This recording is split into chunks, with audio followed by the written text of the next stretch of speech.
Welcome to EYE on Sci-Fi podcast.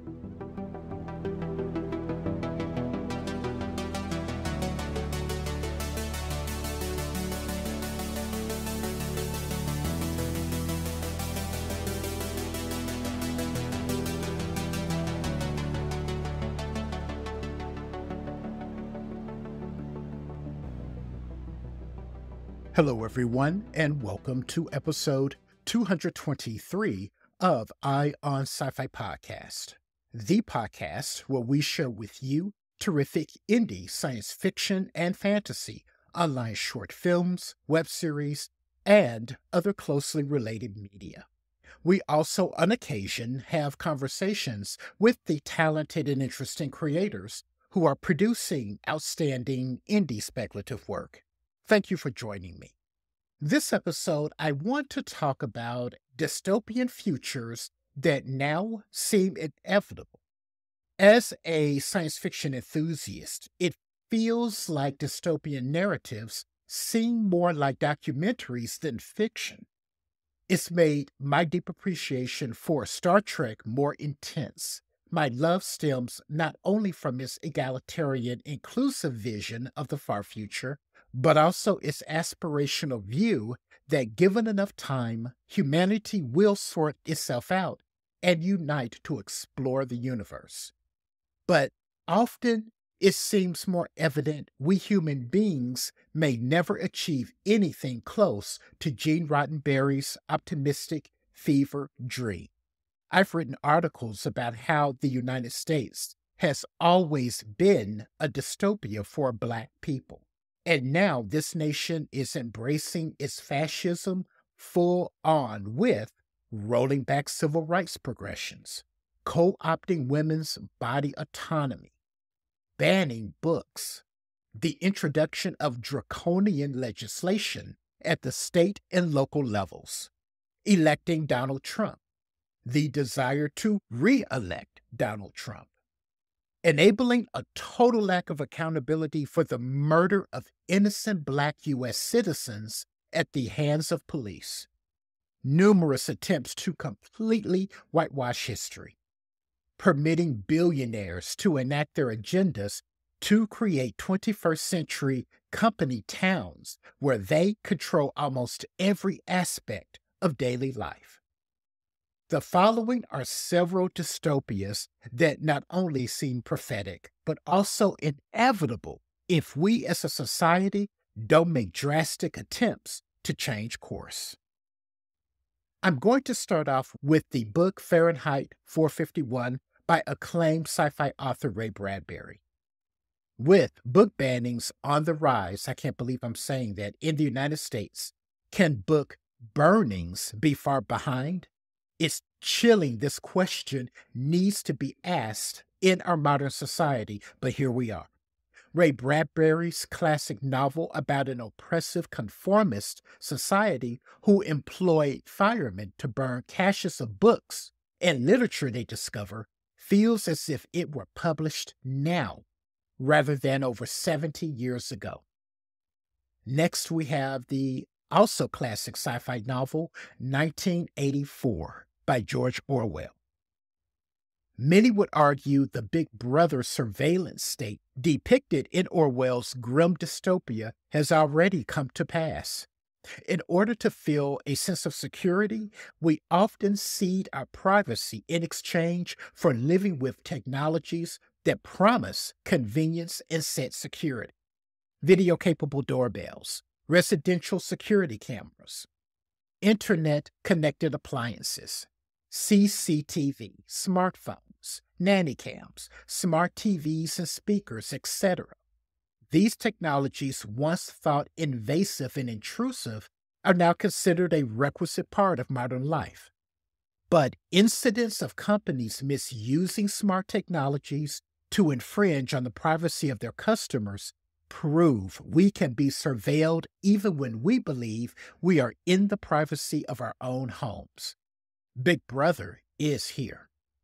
The novel Parable of the Sower by genius sci-fi author Octavia Butler, published in 1993, Butler's acclaimed dystopian novel, Parable of the Sower, imagines a then at the time near future America in 2023, and her predictions are eerily accurate. In the book, the world is besieged by the effects of climate change. In the United States, society is crumbling at an accelerated pace due to late-stage capitalism. The nation's infrastructure has collapsed, with food and water becoming scarce. The middle and working classes live in walled, fortified suburban enclaves in an attempt to fend off the destitute majority. In the sequel novel, Parable of the Talents, a conservative religious demagogue rises to political power by running on the slogan, "Make America Great Again." Enough said. The animated Disney film WALL-E. And I know you all are saying, Rod, come on, a Disney film made this list? Absolutely. Despite the film's on-brand, cute titular robotic protagonist, WALL-E is a commentary on how humanity's poor stewardship of the earth led to its suffering total environmental collapse. Instead of being accountable, humanity opts to abandon the planet and flee off into the stars. Aboard a sophisticated starship, WALL-E reveals humans have completely disconnected from reality, choosing to inhabit a perpetual virtual world. In the meantime, robotic servants tend to their neglected, bloated, sedentary physical bodies. We are currently being told by for-profit tech giants that the quote-unquote metaverse will be a virtual utopia where we will be able to work, shop, vacation, and play. And even more so, it is where we will want to work, shop, vacation, and play. Billions of dollars are being invested into technologies promising to usher in this new age of virtual nirvana. Looking at you, Apple Vision Pro. All the while, real-world issues such as climate change, inequality, racism, poverty, and corporate greed continue unabated. Even worse, billionaires have taken joyrides into space, hoping to pave a way for them and their ilk to escape the earth their conglomerate behemoths have pillaged. Sound familiar? Watching WALL-E is like watching the transmission of a dire warning from the future. Without a doubt, we are living in dystopia, especially those of us who belong to marginalized communities. But despite dire circumstances, we still have the opportunity to alter our course towards a better future. In many of the dystopian narratives I listed, at least one person has their consciousness raised, leading to their decision to take a stand against the oppressive forces surrounding them. Even in these dour, grim visions of the future, hope remains a powerful force for a positive change. It's another way art imitates life.